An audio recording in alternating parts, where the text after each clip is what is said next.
देवियों और सज्जनों, मैं दो टूक शब्दों में कुछ बड़े कटु सत्य आपको कहना चाहता हूं, ठीक है। और क्योंकि कड़वा सत्य बोलना ही एक फौजी का काम है, हमें सिखाया जाता है। क्योंकि आप सच नहीं बोलेंगे तो आप लोगों को लड़ाई के मैदान में मराएंगे।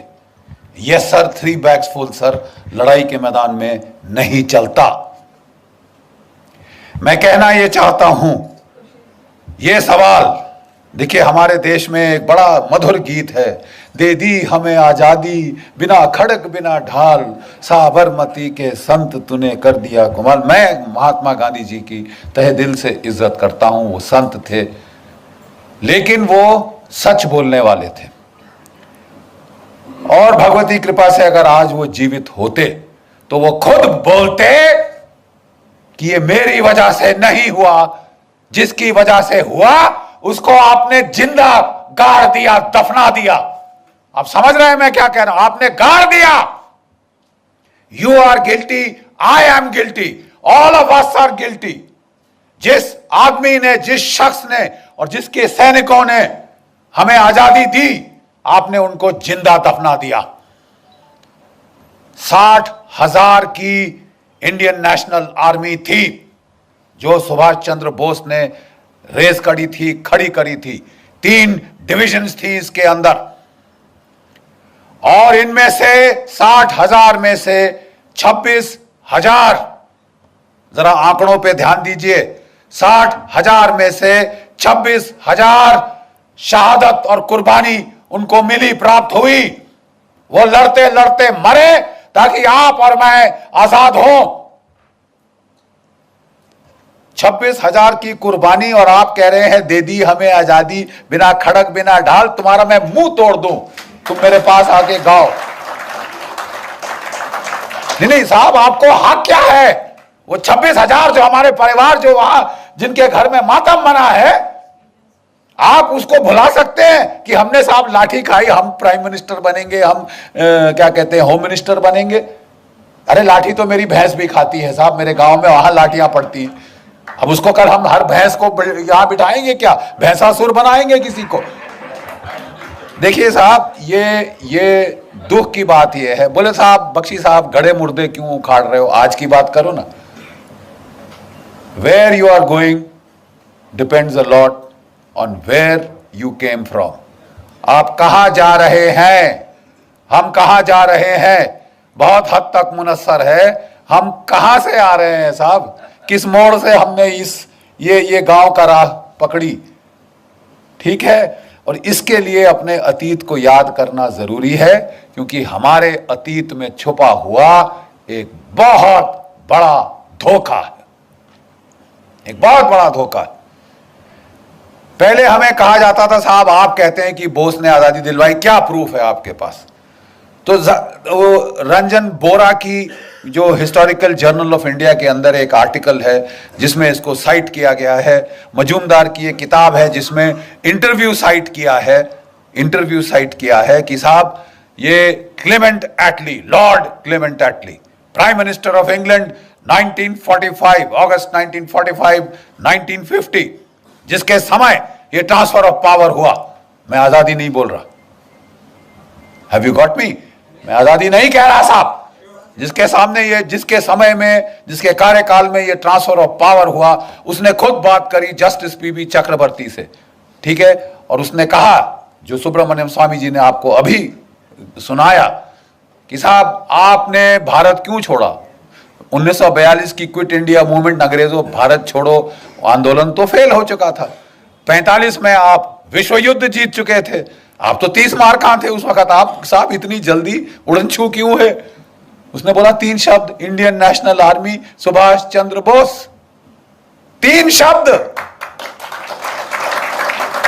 लेकिन वो भी देखिए साहब, शातिर, लीगल दिमाग, उन्होंने वहां नहीं छोड़ी बात। नहीं तो फिर साहब मुझे ये बताइए कि महात्मा गांधी की freedom, non violent freedom struggle का आपके जाने पे क्या इंपैक्ट था?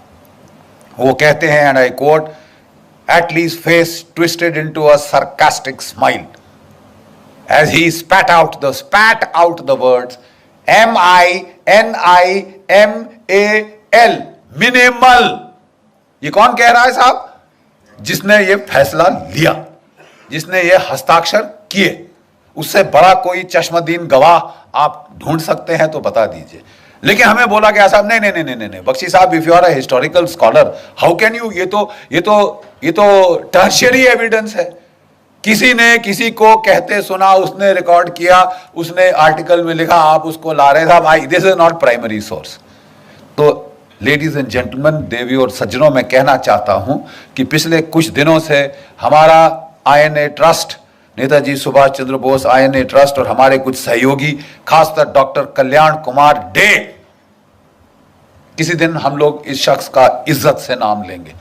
इन्होंने जाके लंदन में ट्रांसफर ऑफ पावर आर्काइव्स में कई सालों का रिसर्च किया।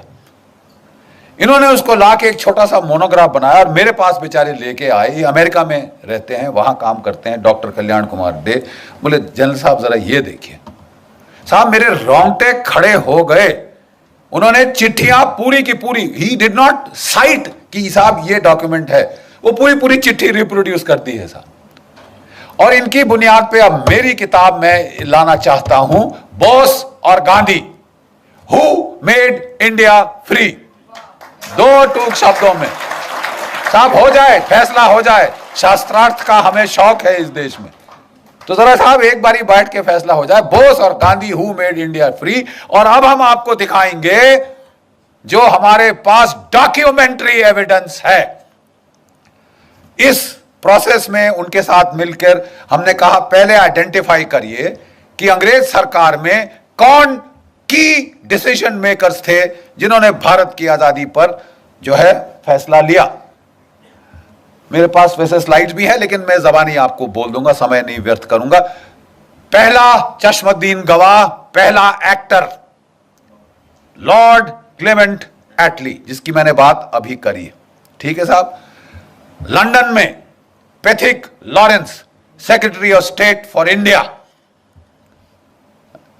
साइमन क्रिप्स, वो क्रिप्स मिशन वाला, वो उस वक्त ट्रेड का सेक्रेटरी था, बट उसने भारत के इसमें बहुत भारी रोल अदा किया है। न्यू दिल्ली में आइए, viceroy, viscount Wavell, field marshal Wavell, जो कि वॉयसरॉय था और पहले इंडियन आर्मी का चीफ था। ये चश्मदीन गवाह, क्रिटिकल डिसीजन मेकर। उसके बाद आई एम जस्ट कमिंग। उसके बाद फील्ड मार्शल लॉकिनले, he became field marshal in this thing. उस वक्त commander in chief, longest serving British Indian army officer, पूरी सर्विस ये ब्रिटिश इंडियन आर्मी की फौज में उसकी थी। दिल्ली में ये दो क्रिटिकल जो थे वो डिसीजन मेकर्स थे। ठीक है साहब। होम सेक्रेटरी मूडी शूडी है वगैरह, ये क्रिटिकल ये जर्नल थे दो, एक दोनों फील्ड मार्शल, सॉरी दोनों के दोनों फील्ड मार्शल बन गए। Governors of the various states of British India, governor of Bengal, governor of north west frontier province, governor of Punjab. जब नवंबर 1945 में साहब INA की ट्रायल्स के बाद बवाल खड़ा हुआ इस देश में, बवाल। ठीक है साहब। गदर फैल गया, क्राउड्स, लाखों के क्राउड्स कलकत्ता में निकले। गवर्नर वेस्ट बंगाल रिपोर्ट देता है, हमने फायर खोला, भीड़ थोड़ी देर तक वेवर हुई, फिर दोबारा हमले पे आ गई। अपने लाशों को उठा के साइड करके वो फिर हमले पे आ गए। हमने पहली बार भारतवर्ष में देखा है ये होता हुआ। The crowds would not stop, even when fire was open the crowds did not stop. इस तरह का बवाल वहां पे मरो या मारो की जो ये जो हिंसा की जो लहर फैली थी। ठीक है साहब। उस वक्त के हम आपको इस किताब में पूरे के पूरे जो है वो letters from lord Wavell, from viscount the Wavell to the prime minister of England, ठीक है साहब, to his majesty the king, ठीक है साहब, और जो वहां सेक्रेटरी ऑफ स्टेट, उसको जो उन्होंने वहां पे भेजे जो लेटर्स, हम आपको पूरे के पूरे पढ़वाएंगे साहब। और उसके बाद अगर आप मतलब कोई एक गधा है जिसको यह समझ नहीं आएगी कि साहब अंग्रेज गए तो गए क्यों। देखिए साहब, कल्याण डे साहब ने अपनी किताब जो है वो शुरू की है गांधी जी से। 42 में क्विट इंडिया मूवमेंट को उसका नारा लगाया गया। क्या आप जानते हैं कि उस वक्त कांग्रेस वर्किंग कमेटी में आजाद मौलाना आजाद, नेहरू, इन सब ने कहा था साहब मत करो, अभी अंग्रेज लड़ रहे हैं, अभी उनका साथ दे दो, बाद में वो बड़े खुश होके हमको हमारी भिखारी की टोकरी में, हमारी पिटारे में वो डाल देंगे आजादी एज ए गिफ्ट। तो बोले साहब ये बख्शीश तो वर्ल्ड वॉर 1 के बाद भी हुई थी। 70,000 हमारे भारतीय सैनिक शहीद हुए थे, 11 को विक्टोरिया क्रॉस मिला, परमवीर चक्र के बराबर जो है आज का वहां का उन जमाने का अवार्ड। हम समझते थे कि साहब हमें अब कम से कम डोमिनियन स्टेटस तो मिल जाएगा साहब, होम रूल तो मिल जाएगा साहब। पंजाब जहां से मैक्सिमम आर्मी उस वक्त की गई थी, वहां पे जनरल डायर ने फायर खोला और 1000 मार दे, 1-1,500 हमारे जो है हिंदुस्तानी मार डाले। ये गिफ्ट था ब्रिटिश एम्पायर का, ये ग्रेटिट्यूड था ब्रिटिश एम्पायर का। सुभाष चंद्र बोस ने गांधी जी को बोला था, आप अगर इनकी खैरात पे जीभ लगा के बाहर खड़े रहोगे भिखारी कुत्तों की तरह, तो तुम्हें वही हश्र होगा जो जलियांवाला बाग में हुआ था। ये मौका है द्वितीय महायुद्ध का, जब जर्मनी और जापान चढ़े हुए हैं इनकी गर्दन पे। आजादी ले सकोगे तो अभी, नहीं तो कभी नहीं।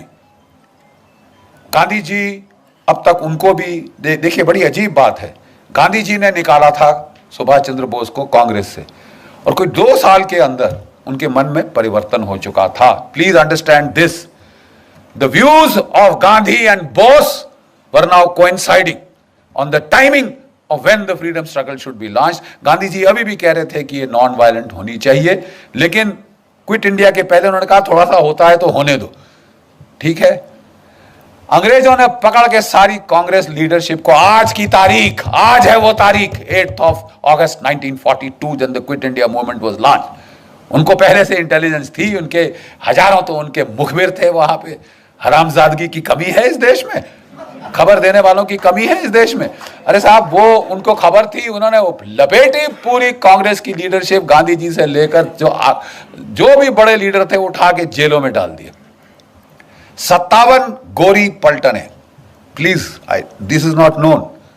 57 white battalions of British troops, Australians, Canadians, New Zealanders, इसको इस्तेमाल किया कि रगड़ दो इनको, कुचल दो सालों का सर। ये सर उठाने की हिम्मत करिए, चर्चिल ने बोला वहां से, और बोला अगर ये फास्ट पे जाता है मरने दो इसको, हम संभाल लेंगे, let him die, why is he not dead, ये चर्चिल से सवाल आया। बेचारों ने फास्ट किया, सब कुछ किया, उन लोगों ने बोला गांधी जी अब रहने दीजिए, ठीक है, ये अब वो सोल फोर्स का जमाना नहीं। और साहब इनको निकाला गया जेल से 44 के जुलाई के अंदर, 44 की जुलाई में निकाला गया, जबकि जापानी फौज हार चुकी थी। INA वहां पे इम्फाल कोहिमा की बैटल पराजय हो चुकी थी। अब इनकी सांस में सांस आई, इन्होंने गांधी जी को निकाला। गांधी जी ने कई सारे इंटरव्यू दिए आने के बाद, जो collected works of Mahatma Gandhi से हमने चैप्टर 1 में प्रोफेसर साहब हमने डाले, वो टूट चुके थे बेचारे। अंग्रेजों ने क्या किया क्या नहीं किया भगवान जाने, जेल के अंदर वो टूट चुके थे इन हेल्थ, इन स्पिरिट। उनको मेडिकल ग्राउंड्स पे बाहर निकाला गया था, ठीक है। और उन्होंने कहा कि देखिए, जब उन्होंने क्विट इंडिया मूवमेंट लॉन्च की थी, पूरी कांग्रेस वर्किंग कमेटी ने अपोज किया था। Gandhi had said no it will be done, it was done. जब वो निकल के बाहर आए, कहते मेरी कोई अब अथॉरिटी नहीं है, मैं अब कुछ नहीं हूं कांग्रेस में, जब मैं जेल गया मेरा सब पोजीशंस खत्म हो गई। ये उनके शब्द हैं, ये उनके शब्द हैं। और इसके चलते मैं किसी को नहीं कह सकता सिविल डिसोबीडियंस मूवमेंट करो। एक अंग्रेज पत्रकार ने पूछा, तो अगर कल आपको वायसराय साहब बुलाते हैं तो आप क्या कहेंगे? मैं गवर्नमेंट के वॉर एफर्ट में उनकी सहायता करूंगा। डिफीट, टोटल, खत्म, खलास, फिनिश। आपकी जो नॉन वायलेंट मूवमेंट थी साहब, वो कुचल दी थी अंग्रेजों ने by use of brutal force, ठीक है साहब। और ये मिरेकल कैसे हुआ? उन्होंने, अंग्रेजों ने एक और जलियांवाला बाग करना चाहा, साइकोलॉजिकल जलियांवाला बाग। अब तो हम जंग जीत गए हैं, हिंदुस्तानी कुत्तों, अब तुम्हारा नाक रगड़ेंगे, सबके सामने दिखाएंगे क्या है तुमने हिमाकत करी, ब्रितानवी हुकूमतें, क्या मलिकाए हिंद के खिलाफ अपनी आवाज उठाने की, अपनी तुमने हिम्मत करी हथियार उठाने की। तुम्हारा वही हश्र होगा जो 1857 के बाद हुआ था। तुम्हारा वही ट्रायल होगा जहां बहादुर शाह जफर का ट्रायल लाल किले में हुआ था। तुम्हारी नाक रगड़ेंगे, यू ब्राउन डॉग्स। तुम्हें श्वेत लोगों के खिलाफ तुमने हिमाकत करी। और तब उन दिनों, जैसे मैं बताता हूं, आपके सारे जो है क्या कहते हैं जिमखाना क्लब्स और ये जो क्लब्स थे, बाहर बोर्ड लगा होता था, अगर आपको कोई शक है, Indians and dogs not allowed. भारतीय और कुत्ते अंदर नहीं आ सकते। और आप ये सह रहे थे और आप अपने वो ले रहे थे वहां से, उसी सरकार से खिताब, राय बहादुर, फलाना बहादुर, ये बहादुर। बकवास डरपोक कौम जिसमें लड़ने की क्षमता नहीं और बड़ी बड़ी बातें करते हो, उसके बाद फलसफा और फिलॉसफी झाड़ते हो। 800 साल तुम्हारी ऐसी तैसी हुई है, एक के बाद एक आताताई ने आके तुम्हारी तबाही कर दी, तुम्हारे मंदिर तोड़ दिए, तुम्हारी नालंदा जलाई तो 3 महीने जलती रही। और वो सब तो छोड़ो, सोने की चिड़िया सारा सोना उठा के सेंट्रल एशिया पहुंचा दिया। और उसको तो भी रहने दीजिए, आपकी इज्जत भी उठा के ले गए आपकी औरतें बेचने के लिए वेश्या बाजारों में। और उसके बाद तुम शांति की बात करते हो। Are you dead? जो आदमी जिसकी औरत को उठा के बेचा जाए वो शांति की बात करता है। आपको लड़ने का मादा जगाना होगा। और ये जो है ये जंग, माफ कीजिए गांधीवाद का जंग, ये बहुत हो चुका। और इसके खिलाफ पहली आवाज उठी थी तो Netaji Subhas Chandra Bose, he is the man, जिसने उसको बोला उठो लड़ो। गीता के पहले अध्याय में भगवान ने क्या कहा है? अर्जुन युद्ध कर। बड़ी बड़ी फिलॉसफी मत झाड़ मेरे को कि साहब अपने भाई को मारूंगा, अपने दादा को मार दूंगा, गुरु को मार दूंगा तो क्या राज्य का फायदा। उन्होंने कहा वो सब ठीक है, लेकिन अगर तू इन्हें नहीं मारेगा अर्जुन, ये तेरे को मार डालेंगे, निर्दयता से तेरी बोटी बोटी काट डालेंगे। समझ गया? अब तू उठ और तू लड़। आपके लिए भी समय आ गया है कि जो क्षात्र भाव है उसको प्लीज जगाइए। जो आपस में तोड़ने की जो आपने जुनून बना रखा है कि हम टुकड़े टुकड़े खुद करेंगे और फिर जेएनयू में चिल्लाएंगे, आप प्लीज जागिए, नहीं तो वाकई ही में आपके टुकड़े टुकड़े होंगे। इसलिए जरूरी है यह जानना, who made us free, Bose और गांधी। क्योंकि आपका जो nature of the Indian state, post colonial Indian state है, किस किस्म की स्टेट पैदा हुई, depends on who got you free and how. आप समझ रहे हैं मैं क्या कह रहा हूं? आपका वजूद आपका प्रेजेंट शेप कर रहा है और आपका फ्यूचर शेप करेगा। And unless you accept the truth, आप साहब बहुत सफर करेंगे, आप बहुत सफर करेंगे और ये आपके सिर पे आ रहा है। कोई भी सरकार आ जाए, हथियार नहीं खरीदे जा सकते इस देश में, क्योंकि गांधीवाद है साहब। और साहब 10 साल से एक संत एंटनी थे, उन्होंने कोई हथियार नहीं खरीदा था। मैं ना मानू भाई, मेरे कोई धांधली नहीं होनी चाहिए, मेरी धोती सफेद है। अरे साहब आपकी धोती सफेद है तो हम बुरे हैं क्या साहब? हमको कफन क्यों चढ़ा रहे हैं? ये हथियार चाहिए। 30 साल से बोफर गन के बाद कोई तोप नहीं आई। मिग 21 जहाज 1960 की दशक के हैं, आसमान से टपक रहे हैं। रफाल नहीं आया, एलसीए नहीं आया, पत्थर मार के लड़ेंगे हम। नहीं साहब, कोई धांधली नहीं होगी। जो भी डील करी उन्होंने, उसमें अब बड़े बड़े बिच्छू के डंक निकल के आ रहे हैं साहब ऐसे पीछे। आपने अगस्ता वेस्टलैंड, बाकी हथियार 30 साल ना आए कोई बात नहीं साहब। जो वीवीआईपी हेलीकॉप्टर है वो तो फट से आएगा। और दुनिया का जो महंगा से महंगा हेलीकॉप्टर है, जो अमेरिका के प्रेसिडेंट ने बोला साहब मेरे लिए बहुत महंगा है, वो हम लेंगे। और एक नहीं लेंगे साहब, 12 चाहिए हमको। और वो फट से ऐसे आए, 5 साल में आ गए। और अब लोग जा रहे हैं सलाख के पीछे। किसी को तो भेजो, किसी को तो भेजो, ताकि ये सिलसिला तो बंद हो। साहब मैं कहना यह चाहता हूं कि आपका वजूद, आपका माहौल बिगाड़ा गया। आजादी दिलाई नेताजी ने, उसके हमारे पास डॉक्यूमेंट्री एविडेंस है और हम इस देश की जनता के सामने अब वो रखने वाले हैं। हम आपको चिट्ठियां पढ़वा देंगे। और कोई हिस्टोरियन को कोई शक है तो साहब हम आपको चिट्ठियां आपके साथ बैठ के पेन के साथ अंडरलाइन करके देंगे। साहब ये जरा पढ़ लीजिए, इसका मतलब क्या है। अंग्रेजी शायद दो मतलब आप निकाल सकते होंगे। We will show you mountains of documentary evidence, क्योंकि पहले हम चुप हो जाते थे कि यार ये हिस्टोरिकली शायद मेरे को रिसर्च मेथोडोलॉजी पे फॉल्ट कर रहा है। मैं कहना चाहता हूं कि अब हमारे पास सारी किताब की किताब पोथियां हैं डॉक्यूमेंट्स की, documentary evidence, first person primary evidence. और ये आप लोग देखेंगे हमारे देश की त्रासदी क्या है। आजादी दिलाई नेताजी ने, सुभाष चंद्र बोस ने। अंग्रेजों ने बोला नाक रगड़ेंगे, बम फट गया। जिस आईएनए की खबर उन्होंने छुपा के रखी थी 5 साल लड़ाई के, 6 साल लड़ाई के, वो एकदम से बाहर आई। उन्होंने बोला बहुत पब्लिक ट्रायल होगी ताकि हिंदुस्तान की फौज ठंडे पसीने माथे पे आ जाएंगे, हम फांसी पे टांगेंगे सालों, जैसे 1857 में टांगा था। लेकिन एक फर्क था, 25 लाख भारत की फौज की नफरी हो चुकी थी सेकेंड वर्ल्ड वॉर के एंड तक। 25 लाख, आज 13 लाख। अब समझ रहे हैं, 22.5 मिलियन, 25 लाख फौज थी जो हर मैदान जंग लड़ चुकी थी। अंग्रेजों के दांत तो खट्टे क्या, जर्मनों के दांत खट्टे किए थे, आपके जापानियों से लड़े थे, ठीक है, इटालियंस की ऐसी तैसी कर दी थी हमारी फौजों ने। और लड़ाई के आखिर तक अंग्रेज जर्नल अपने नीचे ब्रिटिश डिविजन्स नहीं, ब्रिटिश यूनिट्स नहीं, इंडियन यूनिट चाहते थे।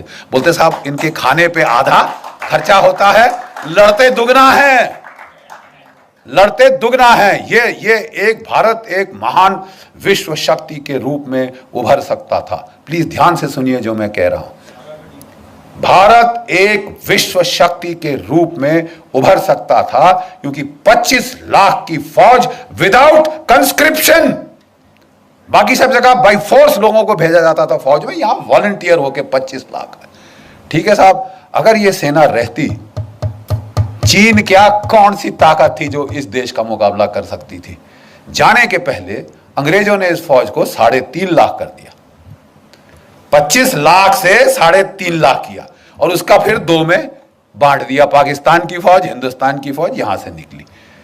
अंग्रेजों ने, ध्यान से सुनिए, अंग्रेजों ने जब जापान को जीत लिया, जर्मनी को जीत लिया, बोला यहां के लोगों का जो लड़ने का मादा ही खत्म कर देंगे। ऐसी पैसिफिक कॉन्स्टिट्यूशन इंपोज करी कि ये देश कभी उठ ना सके। अब तक जर्मनी जापान उठ नहीं पाए, आर्थिक रूप से कहीं भी पहुंच गए हो दुनिया में, militarily they count for zilch, 0। और एक और देश जिसको ये किया गया, ध्यान से सुनिए, वो था भारतवर्ष। 25 लाख की फौज काटी, 3.5 लाख पे लाए, 2 टुकड़े कर दिए और सोने पे सुहागा एक ऐसे बंदे को प्राइम मिनिस्टर चुना, सिलेक्ट किया गया, इलेक्ट नहीं हुआ। कांग्रेस वर्किंग कमेटी ने सरदार पटेल को इलेक्ट किया था। मत भूलिए इतिहास, Sardar Patel was elected by the Congress working committee. अंग्रेजों ने गांधी जी के थ्रू जोर लगवाया, उन्होंने नहीं आप नेहरू को एक्सेप्ट करेंगे। और सब लोग ठीक है महात्मा जी आप कह रहे हैं तो हम कुछ नहीं बोलते। और बहुत नेचुरली खुंदक तो आई होगी सरदार पटेल बेचारों को, इलेक्ट मैं हुआ, सिलेक्ट ये हुए, जैसे इमरान खान हुए हैं बाय द वे। तो साहब एक उनको वो लेके आए नेहरू जी को, और जो हमारा पहला कमांडर इन चीफ था of the British Indian army, वो था जनरल सर रॉय बुचर। उसने कहा मेरा नया बॉस आया है, तो अच्छी नई वर्दी निकाल के, बूट चमका के, टोपी डाल के बेचारा फाइल पकड़ के आया, केन नेल के आया, सैल्यूट किया अपने प्राइम मिनिस्टर को, नौकरी तो बनानी होती है साहब। तो सैल्यूट करके आया साहब, बोले हाँ जी क्या लेके आए जनरल साहब। तो बोले कि साहब ये expansion and modernisation plans of the Indian army. General, I don't need an army, this is a peaceful country, I only need the police, who needs you, get out. इस बेचारे जो general Roy sir Roy Bucher था, उसके चेहरे पे जो भाव आया उस वक्त, ये प्रधानमंत्री है। जब वो ऑफिस के बाहर आया तो किसी उसके जूनियर एडीसी ने पूछा सर क्या हो गया, you seem to have seen a ghost. तो वो कहता कि जी ऐसा ही कुछ है। कहता अच्छा मैं तो जा रहा हूं, अभी इनको संभालने दो अपना। अगर सरदार पटेल ना होते, आपकी फौज डिसबैंड कर दी गई होती। Do you know this? दो चीजों ने आपको बचाया, एक पाकिस्तान ने, एक सरदार पटेल ने। पाकिस्तान ने हमला कर दिया, उन्होंने नहीं इंतजार किया, उन्होंने शांति के नारे नहीं लगाए, लेकिन जो कुछ भी आप कह दो, उनमें इतनी तो शर्म थी कि आजाद पाकिस्तान का जो पहला गवर्नर जनरल था वो एक मुसलमान था, जिना। और हमारा कौन था? Lord Louis Mountbatten. प्यार था साहब, इश्क इश्क इश्क था। लेडी माउंटबेटन को दूर थोड़ी ना जाने दिया जा सकता है, तो बोले आप रहिए साहब। अरे यार, हम मर गए, 26,000 हमारे शहीद हो गए इनको निकालने के लिए, और तुम यहां रोक के, वो खानदान को यहां रोक के हमारे ऊपर राज कराने के लिए बिठा रहे हो। और जब पार्टीशन की रॉयट्स हुई तो इन्होंने उसको बोल दिया एक मीटिंग में, you please handle. Are you sure you are the prime minister? वो भी सरकास्टिकली बोला Mountbatten, Jawaharlal you are the prime minister, you want me to take charge? नहीं नहीं जी, हमारी तो यार ये तो हाल है। ऐसी आप पे सरकार थोपी गई जो हिंदुस्तान का मिलिट्री पोटेंशियल न्यूटर कर दे। अब बिल्कुल यही हुआ। अगर पाकिस्तान ना होता, इन्होंने हमारी फौज की ऐसी तैसी कर देनी थी। ठीक है साहब, ये गांधीवाद जो था, इसने हमारी फौज का सफाया कर देना था। और पाकिस्तान के टैंक वाकई 1965 में दिल्ली में आके नमाज पढ़ते। ये इस किस्म की ट्रेचरी हमारे साथ हुई। और एक भगवान का लाख शुक्र है पाकिस्तान का, जिसने हमको लड़ना सिखाया, मार लगाता रहा जब तक कि लड़ने को राजी नहीं हुए अपनी जान बचाने के लिए ही। और दूसरा, एक चीन की पीपल्स लिबरेशन आर्मी। 1962 में उन्होंने ऐसी करारी लात मारी कि ये नेहरू परिवार का जो उस वक्त हाल था, कभी अमेरिका को अपनी ट्रूप्स भेजो, अपने जहाज भेजो, बोलिए आपकी एयरफोर्स कहां है? आपने लगाई? तुम्हारे पास इतनी बड़ी एयरफोर्स है, तुमने लगाई? 1962 में नहीं लगाई साहब, बिठा के रखा। और आप अमेरिकी एयरफोर्स मान रहे हो, रॉयल एयरफोर्स मान रहे हो, मतलब it was Tamasha. Thank God 1964 में वो अल्लाह ताला को प्यारे हो गए, भगवान उनकी आत्मा को शांति दे, और हमें बख्शा। और 10 साल में ये देश रीमिलिटराइज हुआ। 65 की लड़ाई में हमने पाकिस्तान के साथ ड्रॉ हुआ, let's not be beat around the bush, ठीक है साहब। और 71 तक हमारे जर्नल, हमारे लड़के सब सीख चुके थे, और पाकिस्तान के 2 टुकड़े कर दिए। चंद्रगुप्त मौर्य की विजय के बाद अगर पहली बड़ी विजय हुई है तो वो 1971 में हुई। 1971 में। कहने को मैं ये कह रहा हूं, देवियों और सज्जनों, हमारे देश के साथ धोखा हुआ। नेताजी जिन्होंने आपको आजाद कराया, वो ताइपे ताइवान नहीं गए थे। जो कांपेताई जापानीज इंटेलिजेंस थी, उन्होंने पहले से उनके लिए प्लान बना रखे थे। उनको एक मित्सुबिशी बॉम्बर में बिठा के वो साइगॉन से मंचूरिया ले गए थे। एक रशियन स्पीकिंग जापानीज जनरल उनके साथ था, जो इंटरप्रेटर का काम करना था। वो लैंड किए मंचूरिया में, और वहां से वो सीधा रूसियों के पास गए। ओम्स्क शहर साइबेरिया में, जहां की रशियन गवर्नमेंट मूव करी थी वर्ल्ड वॉर 2 के टाइम, ठीक है, ओम्स्क साइबेरिया, वहां पे आजाद हिंद फौज की एम्बेसी थी। अब जानते हैं, वहां दूतावास था आजाद हिंद फौज का, ठीक है साहब। और वहां पे काटो कानो नाम का कोड नेम था उसका, वहां पे एम्बेसडर था। नेताजी सीधे उसके पास गए, जो सोना दिया था भारतीय मूल के लोगों ने, वो साथ ले गए, ताकि अगर नई फौज खड़ी करनी पड़े तो उसके लिए पेमेंट करेंगे। वहां रहे। 3 ब्रॉडकास्ट उनके यहां पे रिकॉर्ड हुए हैं। उनके 3 ब्रॉडकास्ट रिकॉर्ड हुए हैं साहब, दिसंबर 1945, जनवरी 1946, और लास्ट ब्रॉडकास्ट रूस से 18 फरवरी 1946। उसके बाद तब तक अंग्रेजों को बिल्कुल क्लियर पता चल गया था। अब तो रेडियो ब्रॉडकास्ट भी थे, एविडेंस लेके पहुंच गए स्टालिन के पास कि साहब ये तो हिटलर का साथ दिया इसने, तुम्हारा जानी दुश्मन, इसका कुछ करो। वो जॉर्जिन है ऐसा। अब वो था खुंद की, सीधा लेज़नविस्की प्रिजन, सेल नंबर 45, साइबेरिया। यहां होम मिनिस्टर, होम सेक्रेटरी जो था मूडी अंग्रेजों का, वो लिखता है, let him be where he is. ये लिखित है, मैं मुंह से नहीं कह रहा साहब। इट्स नॉट आपने मेरे को बताया, मैंने मेरी मम्मी को बताया, मम्मी ने मेरे पोते को बताया। Direct written recorded evidence. Let him be where he is. Hindustan में कोई जेल नहीं जो उसे रोक सके। हिंदुस्तान में पुष्पिंदर कोई जेल नहीं जो उनको रोक सकती थी अंदर। ठीक है साहब। और वहां पे उन्होंने सिर्फ एक चीज मांगी जो मेरी रिसर्च अभी तक मुझे बताती है, वी वांट टू इंटेरोगेट। हम नेताजी को इंटेरोगेट करना चाहते हैं। आप इंटेरोगेशन का मतलब जानते हैं?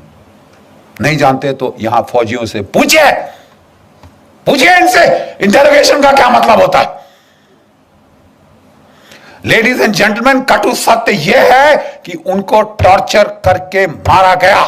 और जो ये कहानी थी प्लेन क्रैश की, जो जापानियों ने छोड़ी थी डिसेप्शन के तौर पे ताकि अंग्रेज उनके पीछा ना करें, उसको अंग्रेजों ने उठाया। भाई जो मर चुका है वो चीख थोड़ी ना मारेगा।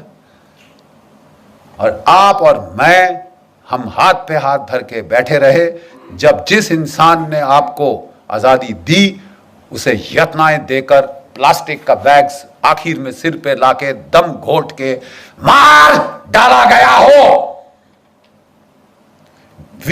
हम सारे इस मर्डर में शामिल हैं अपनी चुप्पी के मारे। और 70 साल के बाद भी आप चुप हो, लेकिन हम आपको चुप नहीं रहने देंगे। हम फौजी ने अब ये ठान लिया है साहब, हम आपको चुप रहने नहीं देंगे। बहुत अच्छा कहा हमारे मिश्रा जी ने कि साहब अभी समय है। हां अब समय है। 14 अक्टूबर इस साल हम तमाम स्टेट कैपिटल्स में हमारी जो वेटरन्स इंडिया है, हमारी जो नेताजी सुभाष चंद्र बोस INA ट्रस्ट है, आपकी कर्नल साहब की जो ऑर्गेनाइजेशन है हमारी, हम लोग एकजुट होकर मिलकर, अलग अलग करेंगे तो बारिश जैसे कोई असर नहीं होगा, इकट्ठे बनोगे तो जल प्रपात बनेगा जो फाड़ देगा डैम की दीवार को भी। हम लोग सारे स्टेट कैपिटल्स में चलो दिल्ली का नारा लगा के वहां से लोग ला रहे हैं दिल्ली। सारी स्टेट कैपिटल्स में कोई संगठन की जरूरत नहीं है आपके। हम सिर्फ चाहते हैं, जैसे कर्नल साहब बहुत अच्छी तरह से बोलते हैं, अगर आप जय हिंद बोलने को तैयार हो आप जुड़ जाओ। तुम फौजी हो, तुम नहीं हो, तुम सिविलियन हो, तुम कुछ भी हो, आप हमारे सैनिक हैं। जो जय हिंद बोलने को तैयार है वो आ जाए। जहां भी हो 10, 15, 20 इकट्ठे करो जिस भी शहर में। लेकिन 14 अक्टूबर को पहला चलो दिल्ली अभियान शुरू होगा और 21 अक्टूबर को, जो कि नेताजी आजाद हिंद फौज की 75वीं वर्षगांठ है एस्टैब्लिशमेंट ऑफ हुकूमत अर्जी आजाद हिंद सिंगापुर में 1943 में नेताजी ने आजाद हिंद सरकार की गठन करी थी, अपने नोट्स दिए थे, अपनी स्टैंप्स दी थी और ब्रिटेन और अमेरिका पे वॉर डिक्लेयर किया था। और इसके चलते ही ये INA के सिपाही बचे, इन्हें कोई फांसी नहीं टांग सका। साहब हमको तो there was a declaration of war, I am legally entitled to fight. ये ओथ शोध छोड़ो। अब साहब हमें बताया जा रहा है, हमने बोला साहब प्लीज, 4 साल से मैं लगा हूं, गवाह हैं ब्रिगेडियर चिकारा साहब, 4 साल से मैं लगा हूं, कभी आर्मी चीफ, कभी रक्षा मंत्री, कभी ये कभी वो, कि भाई जो बेचारे बचे खुचे हमारे आजाद हिंद फौज के सेनानी हैं, रिपब्लिक डे पे आप उनको, जो परमवीर चक्र के विजेता आते हैं जीपों पे, हमारे इन वृद्ध सेनानियों योद्धाओं को ला नहीं सकते, उनकी आंखें गीली हो जाएंगी। अब ये नहीं कर सकते,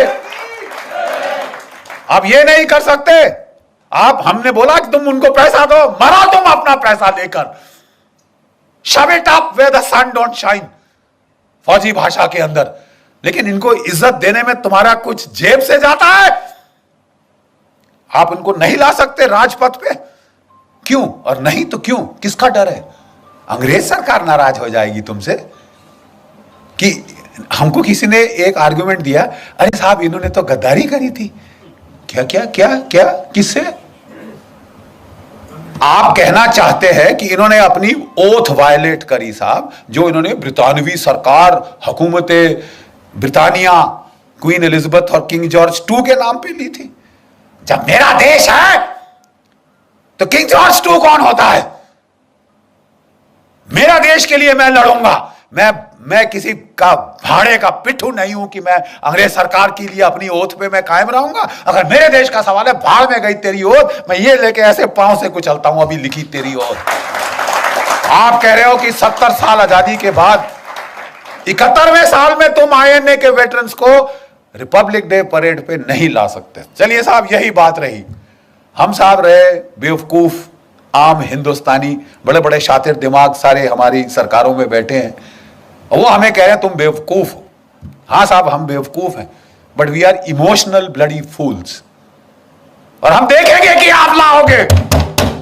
You will get the INA veterans on parade. Otherwise, Dr. Subramaniam Swamy and I, we will take you to court. आपको सिर्फ कोर्ट की भाषा समझ आती है।